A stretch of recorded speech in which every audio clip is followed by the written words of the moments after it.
Hey hello hall. நீங்கள் இப்போ என்ன மைண்ட் செட்டில் இருப்பீங்க? I can understand. பிகாஸ் இப்போ தான் பிஜிடிஆர்பி முடிஞ்சிருக்கு.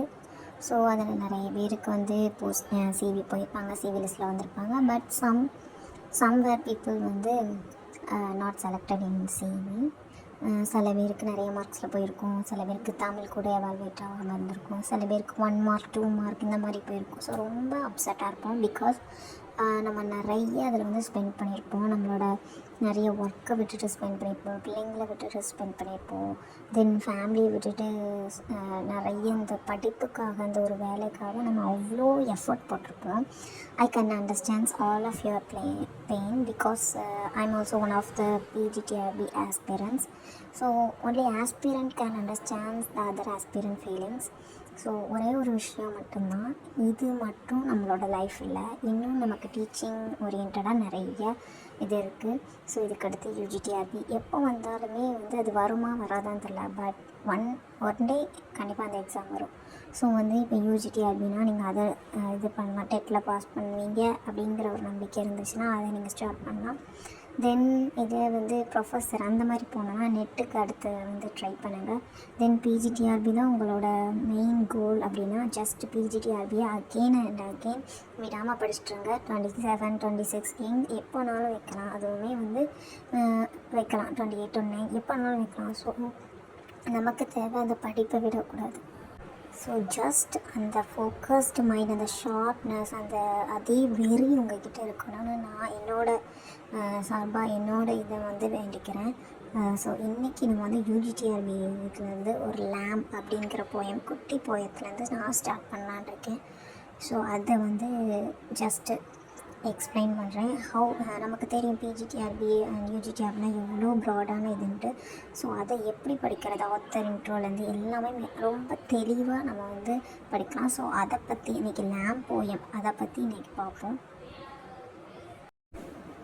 ஸோ வில்லியம் பிளேக் இவர் வந்து ரொமான்டிக் ஏஜில் வர்றாரு. ஸோ ரொமான்டிக் ஏஜில் அப்படின்னு பார்த்தோம் அப்படின்னா 2 டிஃப்ரெண்ட் ஜென்ரேஷன்ஸ் இருப்பாங்க. So the first generation and second generation வருவாங்க. ஸோ இதில் நமக்கு வந்து த ஃபர்ஸ்ட் ஜென்ரேஷன் போயட் அப்படிங்கிறதுல வில்லியம் பிளேக் ஃபர்ஸ்ட் ஆளாக வருவார். ஸோ இவர் வந்து 28 நவம்பர் 1757 பிறந்திருப்பார். 12th ஆகஸ்ட் 1827 இறந்திருப்பார். ஸோ லண்டன் இங்கிலாண்டில் தான் பிறந்திருப்பார். ஏஜ் 14லேயே வந்து இவர் வந்து 7 years ஆஃப் ட்ரைனிங் போயிருப்பாங்க. அந்த என்னென்னா அப்ரெண்டிஸ்ஷிப் டு என்கிரேவர்னா ஒரு இதை வந்து செதுக்கிறது. ஸோ அதுக்காக அந்த ட்ரைனிங் போவாங்கள்ல, ஒரு ஸ்கல்ப்சர் அப்படின்னா, ஸோ அதுக்கு வந்து ட்ரைனிங் எடுப்பாங்களா, அந்த மாதிரி பண்ணியிருப்பாங்க 7 years. தென் 21 ஏஜில் ராயல் அகாடமி ஆஃப் ஆர்ட்ஸில் வந்து ஜாயின் பண்ணியிருப்பார். இவரோட ஃபர்ஸ்ட் பிரிண்டட் ஒர்க் வந்து poetical scriptures 1783. Then songs of innocence 1789 அவரோட இது.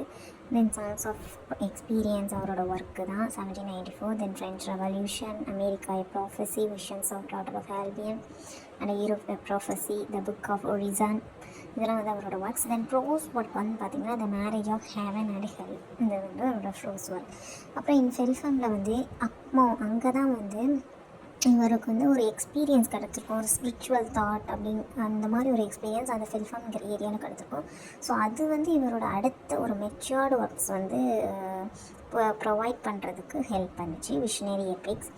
தென் வந்து அப்படிங்கிற ஒர்க் எழுதியிருக்காரு. தென் வாலா த 4 ஜூஸ் அப்படிங்கிற ஒர்க்ஸ் எழுதியிருக்காரு.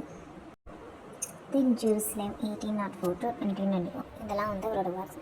அவரோட லாஸ்ட் இயர்ஸில் வந்து லாஸ்ட் 6 இயர்ஸில் வந்து இவர் வந்து ஒரு சுற்றி வந்து ஒரு யங் ஆர்டிஸ்ட்லாம் வந்து ரொம்ப அட்மையர் பண்ணி இவர் கூட இருந்திருப்பாங்க. தென் இவரோட பெஸ்ட் பிக்டாரிக்கல் ஒர்க்ஸ் வந்து என்னென்னா illustration of the book of Job and his unfinished Dante. Then இவரோட பெஸ்ட் நோன் லிரிக்ஸ்ன்னு பார்த்தா நம்ம the lamb, the tiger and the London. So இப்போ போயம்குள்ளே போகலாம். ஸோ இந்த போயமில் little lamb who made thee, those to know who made thee, gave thee life, bid thee heed, by the stream and over the mead, gave thee clothing of delight, softest clothing only bright, give thee such a tender voice, making all the whales rejoice. Little lamb, who made thee? Dost thou know who made thee? Little lamb, I'll tell thee, little lamb, I'll tell thee. He is called by the name, for he calls himself a lamb.